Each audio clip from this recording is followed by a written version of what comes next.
একই কাণ্ড। 17 বছর পর তারেক রহমান ফিরেছেন ঠিকই, কিন্তু একেবারে জমি তৈরি করে ফিরেছেন। হ্যাঁ, রাজনীতির জমি তৈরি করে ফিরেছেন বাংলাদেশে।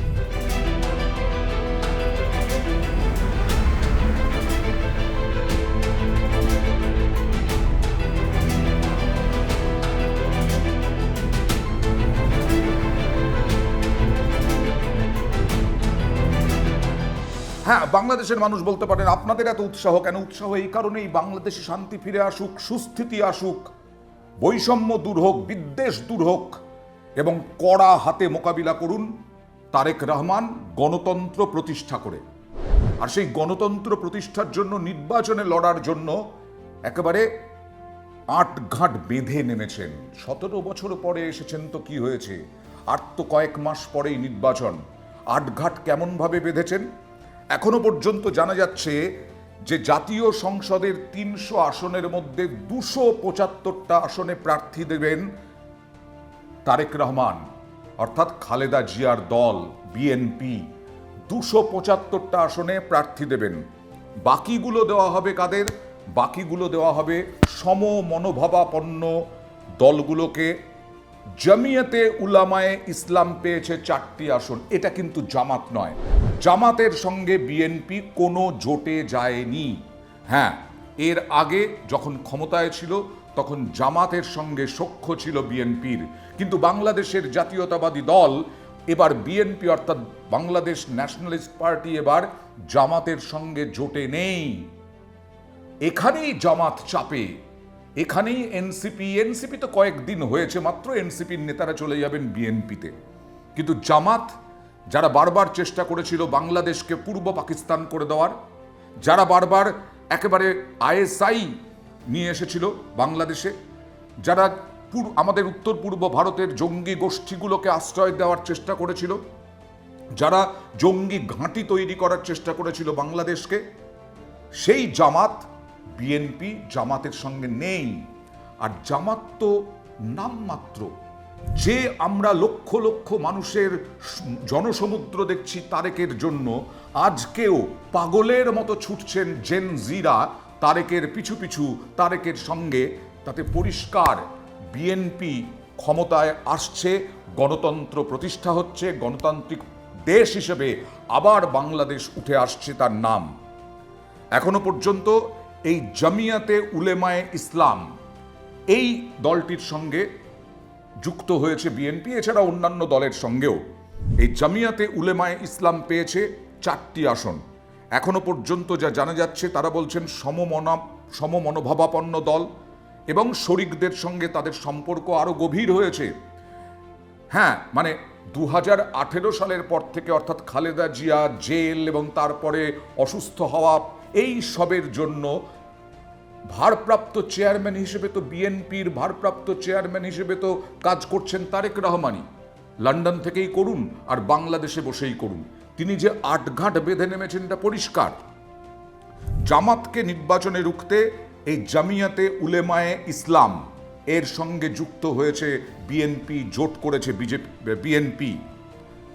খালেদার দলের একটি সূত্র থেকে জানা যাচ্ছে যে শরিকদের সঙ্গে যেসব আসনে সমঝোতা হবে সেখানে বিএনপি কোনো প্রার্থী দেবে না, এবং যদি কেউ, মানে বিএনপির কোনো নেতা, যেমন গোঁজ প্রার্থী হয়, বিএনপির কোনো নেতা যদি নির্দল প্রার্থী হিসেবে ওই জায়গায়, অর্থাৎ শরিকদের সঙ্গে যে সমস্ত আসনে জোট হয়েছে সেই সমস্ত আসনের মধ্যে যে কোনো একটিতেও যদি নির্দল প্রার্থী হিসেবে বিএনপির কোনো নেতা প্রতিদ্বন্দ্বিতা করেন, তাহলে তাকে তৎক্ষণাৎ বহিষ্কার করা হবে, তাকে তৎক্ষণাৎ পত্রপাঠ বিদেয় দিয়ে দেওয়া হবে। হ্যাঁ, এরকমটাও প্ল্যান, এরকম স্ট্র্যাটেজিও তৈরি করে ফেলেছে তারেক রহমান বা বেগম খালেদা জিয়ার দল। খালেদার দলের একটি সূত্র জানা যাচ্ছে যে যেসব শরিক দলকে সমঝোতার মাধ্যমে নির্দিষ্ট আসন দেওয়া হয়েছে তারা কেবল সেগুলিতেই প্রার্থী দেবেন, এবং সেই আসনগুলিতে বিএনপি কোনো প্রার্থী দেবে না। অর্থাৎ এটা পরিষ্কার যে এই রফাসূত্র মেনেই বাংলাদেশ লিবারেল ডেমোক্রেটিক পার্টি এছাড়াও বিএনপি ধানের শীষে প্রতীকে লড়ছেন আরও বেশ কয়েকজন।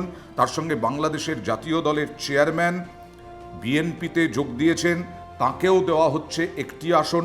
এবং তার সঙ্গে সঙ্গে এনডিএম বলে একটি দল, তাদেরকেও 13টা আসন, তারাও 13টা আসন চেয়েছেন, কিন্তু জাতীয় নির্বাচন কমিশন বা বাংলাদেশের নির্বাচন কমিশনের এখনও তারা স্বীকৃতি পাননি, হয়তো পেয়ে যাবেন।